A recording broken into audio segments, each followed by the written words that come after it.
పోతన భాగవతము అష్టమ స్కందము 9వ భాగము.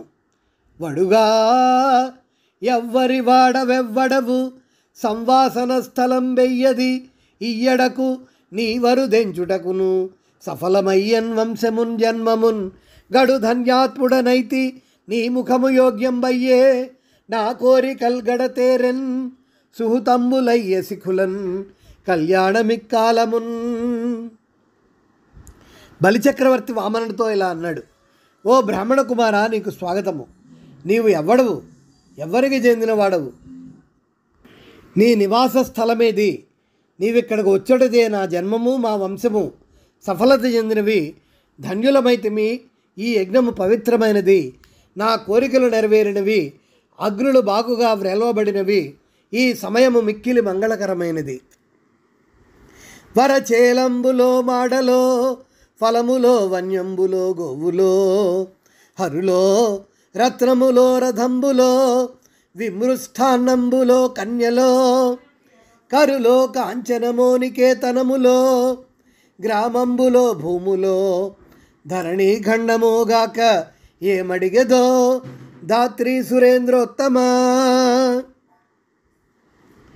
ఓ భూసురోత్తమ, నీకేమి కావలేను? మేలైన పట్టువస్త్రముల, బంగారమ, ఫలములు, వనసంపదల, గోవులు, గుర్రాలు, రథములు, రత్నాల, మృష్టాన్న భోజనాల, గృహములు, రాజ్యములు, భూముల, ఏనుగులు, కన్యల లేక నీకు కావలసింది ఏదేనను కోరుకొనుము, దానిని నేను ఇచ్చేదను.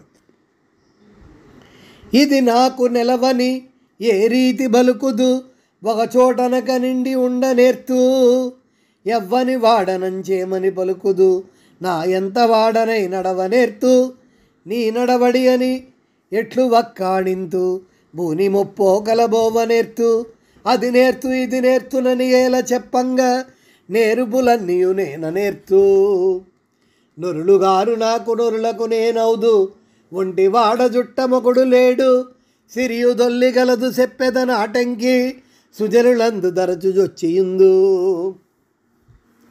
వామనమూర్తి ఇలా జవాబు చెప్పాడు: దానవేంద్ర, ఇది నా చోటని నేను ఎలా చెప్పగలను? ఒక్క చోటనక నేను అనేక చోట్ల ఉండి ఉన్నాను. ఎవ్వనికి చెందినవాడని నేనేమి చెప్పగలను? నాకు చెందినవాడని నేనే మెలుగుచున్నాను.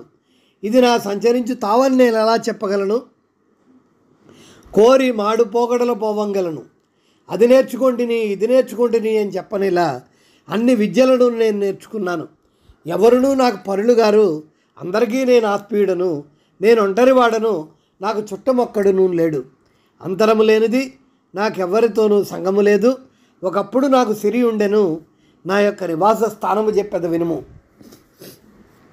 నేను ఎల్లప్పుడూ సజ్జనుల మధ్యను లేదా ఉత్తమ భక్తుల హృదయమందును ఉందును. ఒంటివాడ నాకు 1-2 అడుగుల మేర ఇమ్ము సొమ్ము మేర యొల్ల గోర్కెదీర బ్రహ్మ కూకటి ముట్టెద దానకుతుక సాంద్ర దానవేంద్ర. ఘనదానమైన కాంక్షగలయో దానవేంద్ర, నేను ఒంటరి వాడను. నాకు 1-2 అడుగుల స్థలము నిమ్ము. ధనము గౌరవము నాకు వలదు. నేను అడిగిన నేలనిచ్చిన నేను బ్రహ్మ యొక్క శిరస్సును చేరగలను. గొడుగో జన్నిదమో కమండులువో నాకొన్ముంజియో దండమో వడుగేనెక్కడ భూములెక్కడ కరుల్ వామాక్షుల స్తంభులెక్కడ నిత్యోచిత కర్మమెక్కడ మదాకాంక్ష కామితంబైన 3 అడుగుల మేరయ త్రోవకిచ్చుటది బ్రహ్మాండమ్ము నా పాలికిన్. దానవరాజా, బ్రహ్మచారినైన నేనెక్కడ? భూములు, ఏనుగులు, అశ్వాలు, అందాల భామలు లాంటివన్నీ ఎక్కడ? వానితో నాకేమి పని? గొడుగో జంధ్యమో కమండలమో దండమో దర్భల మలత్రాడో ఇలాంటివే నా యొక్క నిత్యకర్మలకు పనికి వచ్చినవి.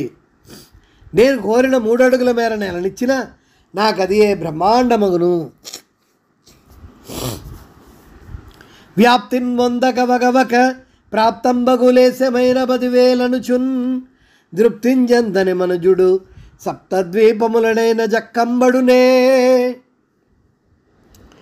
ఏదైనా లభించిందని అతిశింపక స్వల్పమని కించపడక లభించినదంత తక్కువైనా అదే 10,000 తృప్తి చెందని మనుజుడు సప్తద్వీపములకు పోయినను తృప్తిపడునా బాగుపడునా.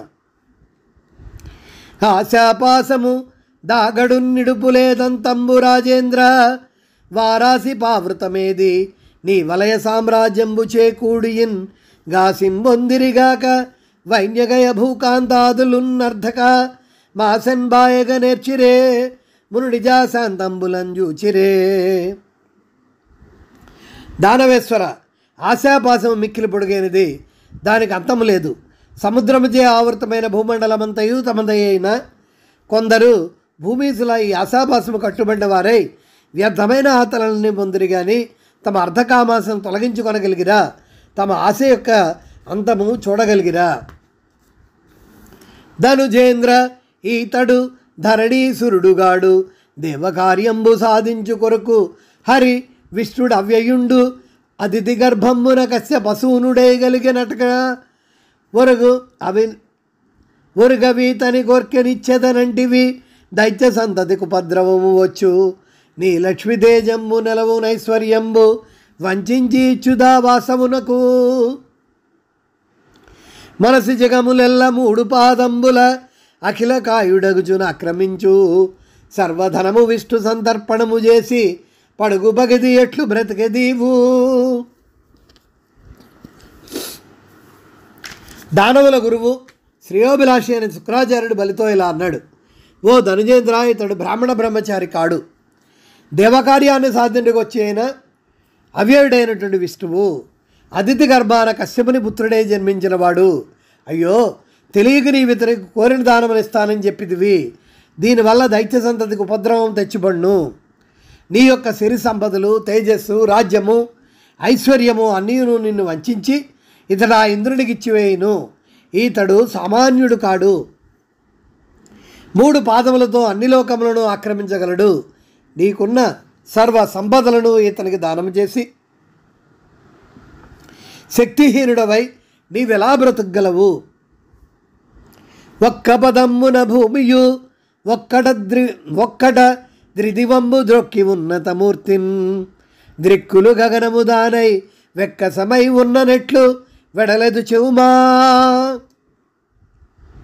ఒక్క పాదాన్ని భూమితో, ఇంకొక పాదముతో 3 ఊర్ధ్వలోకాలను ఆక్రమించి మహోన్నతమూర్తిగా ఎదిగి దిక్కులు ఆకాశమంతయు దానై ఆశ్చర్యకరముగా ఉన్నచో నీవెట్లు బయటపడగలవో చెప్పుము. ఇచ్చెదనడి బల్కి ఈ కున్న నరకంబు ద్రోవ నీవును సమర్థుడవు దేవా, ఏ దానమున నాశమే తెంచు అదియును దానంబుగా దండ్రు తత్వ విధులు, దానంబు యజ్ఞము తపము కర్మంబులు దావిత్తవంతుడై తలపవలయు, తన ఇంటగల సర్వధనమెల్ల 5 భాగములుగా విభజించి కామమునకు, అర్థమునకు, ధర్మయశములకు, ఆశ్రిత బృందములకు సమత బెట్టువట్టి పురుషడిందునందు పూర్ణుడై మోదించు, దన్ను మాని చేత తగవుగాదు. శుక్రాచార్యుడు ఇంకను ఇలా చెప్పాడు: రాజా, ఇచ్చేదనని చెప్పి ఇవ్వకొనచో అనృద్ధ దోషాన్ని త్రోసిపుచ్చుటకు, నరకమునకేగుండుటకు నీకు శక్తి సామర్థ్యాలున్నవి. ఏ దానము వలన నాశనము సంభవించునో అది దానము కాదని తత్వవిధులు చెప్పారు. దానము, యజ్ఞము, తపము, కర్మములు తాను ధనవంతుడై ఉన్నప్పుడే చేయవలను. తన ఇంట ఉన్న ధనమునంతటిని 5 సమభాగములుగా విభజించి, ఒక భాగము కోర్కెలను తీర్చుకున్నట్టుకు, ఒక భాగము అర్థసంచయానికి, ఒక భాగము ధర్మ కార్యముల కొరకు, ఒక భాగాన్ని కీర్తిని సంపాదించిన కార్యముల కొరకు, 5వ భాగాన్ని ఆశ్రిత జనులకై వెచ్చించుటకు వినియోగింపవలను. అట్లు చేయి మనుజుడు ఇహపరముల యందు పరిపూర్ణుడై ఆనందించును. తనకు లేకుండా ఏమి చేసినా అది తగదు.